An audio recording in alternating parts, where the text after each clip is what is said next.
Odo London BBC Kırgız kızmatı salamatсыздарбы. Элер алчара спорт жаңылыктары менен тааныштырабыз. Мен Акчолпон Койчиева. Түндүк Кореянын ракета сынактарынан кийин АКШнын жаңы мамлекеттик катчысы Рекс Тиллерсон Азияга алгачкы иш сапары менен жөнөдү. Нидерланддыктар жалпы шайлоодо добуш беришүүдө. Бул жолу миграция негизги маселелерден болду. Мындан кийин дагы бир катар европалык өлкөдө шайлоолор өтөт. Лакели 11 жаштагы кызы африкалык чаштын сулуу экенинен күмөн санабасын деп өнөктүк баштаган. Американын жаңы мамлекеттик катчысы Рекс Тиллерсон Азиядагы саясатташтар менен жолугуу сапарынын алкагында бүгүн Японияга келди. 4 күндүк жолугушууларда Түндүк Кореянын жакында өткөн ракета сынактары тууралуу талкуулар жүрмөкчү. АКШнын жаңы жана тажрыйбасы жок мамлекеттик катчысы Азияны көздөй сапар алууда. Ал көптөн бери уланып келген бирок курч көйгөйлөрдү жайгарууга аракеттенмекчи. Түндүк Корея болсо өзүнүн өзөктүк программасын өнүктүрүп, ракеталык сыноолорун ишке ашырууда. Өткөн жумада эле соңку ракетасын учурган. Өлкөнүн жаш лидери Ким Чен Ын атасына салыштырганда дагы агрессивдүү саясат жүргүзөрүн көрсөттү.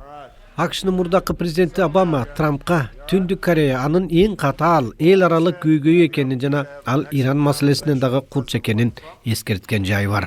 Түндүк Корея Америкага учуп жетчү ракетанын үстүндө иштеп жатат. Ал эми Трамп Твиттерге мындай болушу мүмкүн эмес деп белгилеген.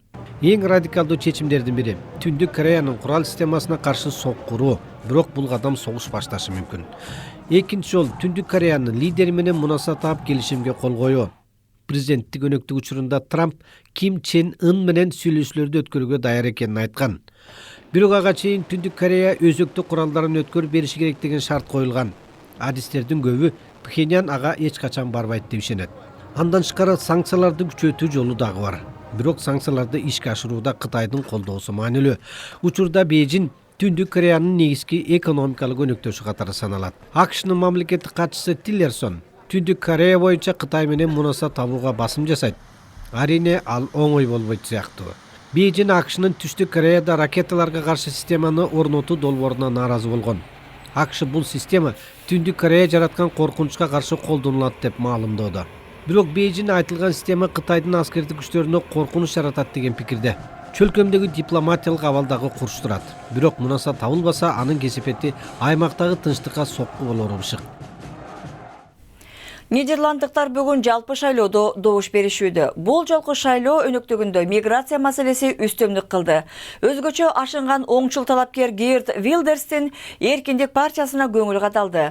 Премьер-министр Марк Руттун партиясы алардан калбоого бир топ алып бурушту. Премьер-министр бул шайлоодо башламандык менен иреттүүлүк ортосунда тандоо жасалат деп айтты. Дональд Трамп жеңишке жетип, Улуу Британия Европа биримдигинен чыккандан кийин Геерт Вилдерс, Нидерланддардын ашынган оңчул партиясынын лидери, шайлоодо жеңишке жетип, ири өзгөрүүлөрдү алып келүүнү көздөйт. Ал Куранга, мечиттерге тыюу салып, чек араны бекемдеп, Европа биримдигинен чыгууну каалайт. Вилдерс оңчул саясатын жактырбаган мусулмандар өлкөдөн чыгып кетсин деп айтты. Мен айтарым, эгерде Нидерландтар жакпаса, келбегиле. Баарыңар эркин кичсиңер. Каалаган өлкөгө барууга мүмкүнчүлүгүңөр бар. Мен Голландияда исламдын күч алышын каалабайм. Марк Рутер оңчул Вилдерсти токтотууга аракеттенүүдө. Ал Голландиянын учурдагы премьер-министри. Рутер өз добушун берип жатып, Нидерланддагы шайлоонун жыйынтыгы Европанын башка мамлекеттеринде дагы кайталанат деп эскертти. Чынында Франция менен Германияда дагы популисттер отурукташкан партияларга каршы ат салышууда. Рутер жергиликтүү калкка шайлоонун жүрүшүн дүйнөлүк коомчулук кызыгып карап турат деп белгиледи. Менимче Брекзит жана Дональд Трамп шайлангандан кийин популизмдин, болбогон сөздүн жеңип чыкканын дүйнө көрүп турат. Парламенттик шайлоого 28 партия ат салышууда. Кандай жыйынтык чыккан күнү да Вилдерс мырзанын оңчул партиясы көпчүлүк орунду албайт жана партияга коалициялык өкмөт куруу ири кыйынчылыктарды түзүшү ыктымал. Түз эфирде BBC Кыргыз кызматын көрүп жатасыздар, жаңылыктарды улантабыз. Эл аралык Кызыл Крест уюму жана Бириккен Улуттар уюму Сирияда курчоодо жаткан 4 шаарга жардам жеткирилгендигин билдиришти.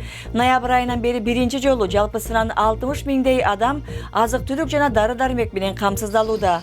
Мадая жана Забадани шаарлары өкмөттүк күчтөрүн курчоосунда болгон. Сириядагы чатак боюнча эртең Казакстанда өтө турган тынчтык сүйлөшүүлөрүнө Сириянын оппозициясы катышаары али белгисиз. Украина бийликтери өлкө чыгышындагы жекчилдер кармаган аймактарга товарларды өткөрбөй жатат. Буга чейин бир нече апта бою мурунку Украин жойкерлери фронттон көмүр вагондорун өткөрбөй темир жолду бууп келген. Орусияга таянган жекчилдер ээлеп алган бизнестерди бошотмоюн биз дагы жол бербейбиз дейт Украина. Түштүк кореялык прокурорлор мурунку президент Пак Гын Хе айымды коррупция боюнча суракка алмакчы. Президентке импичмент жарыялоого түрткү берген ишти тергөөдө Пак Гын Хе шектүү деп аталган. Ал курбусу менен ири корпорациялардан акча алуу максатында кызмат абалынан пайдаланган деп айыпталууда. Түз чачтуулар тармал болгусу келсе, тармалдар түз чач жактырат эмеспи. Британияда 11 жаштагы теги африкалык кыздын апасы анын келечекте чачын химиялык жол менен түзөтүп же кийиме чач алып убара болбосун деп атайы өнөктүк баштады. Теги африкалык айымдар арасында кошумча чач жабыштыруу кеңири жайылган. Чачты түзөтүү үчүн химикаттарды колдонуу ден соолукка зыяндуу дейт адистер.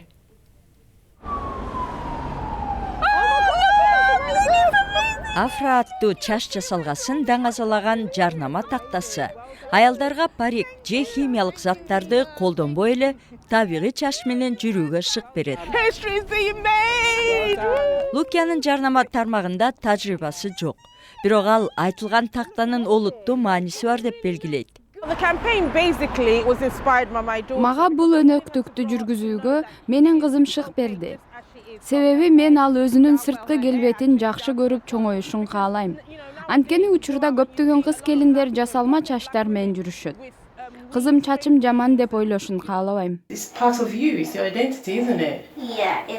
Лукиянын кызы өзүнүн чачы жагарын айтат. Ал эми анын курбуларычы? Бардыгы жактырат, бирок кээде мага чачыңды түздөтпөйсүңбү дешет, бирок мен аны каалабайм. Табигый афра чачтары башка жаңылыктардын саптарына чыгып келет. Көбүнесе афра жасалгаланган адамды олуттуу кабыл алышпайт. Бул долбоор коомдогу көз карашты өзгөртүп, тескерисинче жасалма жана химиялык заттарды чачка колдонуу зыян экенин айтышат. Лукиянын жарнамасы 2 гана апта турат. Коомдун пикирин өзгөртүү үчүн ал дагы көп иш жана убакыт талап кылынаарын белгилейт. Эми спорт жаңылыктары. Чемпиондор лигасында кечээ 2 оюн болду. Лестер бир катар божомолдорду жокко чыгарып, Севилланы 2-0 менен утуп чейрек финалга чыкты. Ювентус 1-0 эсебинде Портону утту. Бүгүн дагы 2 оюн болот. Атлетико Мадрид менен Байер Леверкузен жана Монако менен Манчестер Сити беттешмекчи. Эвертондун чабуулчусу Ромелу Лукаку клубтун тарыхындагы эң кирешелүү келишим сунушун четке какты. Клуб бельгиялык оюнчу аптасына $170 миң сунуш кылган 5 жылдык келишимге кол коет деп ойлогон. Бирок ал аягына 2 жыл калган келишимин өзгүсү келген жок. Ал мурунку клубу Челсиге кайтышы мүмкүн деп айтылган эле.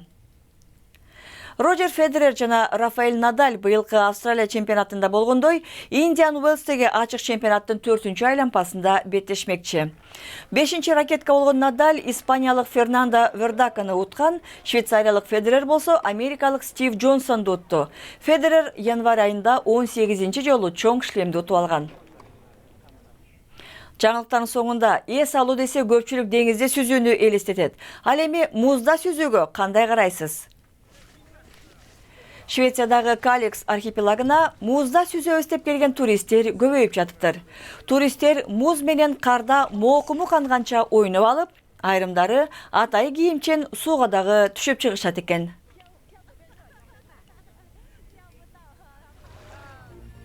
Кетиги кийимдер муздакты өткөрбөйт окшойт деп ойлоп жатам. Лондондо командабыздын атынан берүүнү көргөнүңүздөр үчүн рахмат. Аны алып барган Акчулпан Койшиева. Саламатта болуңуздар.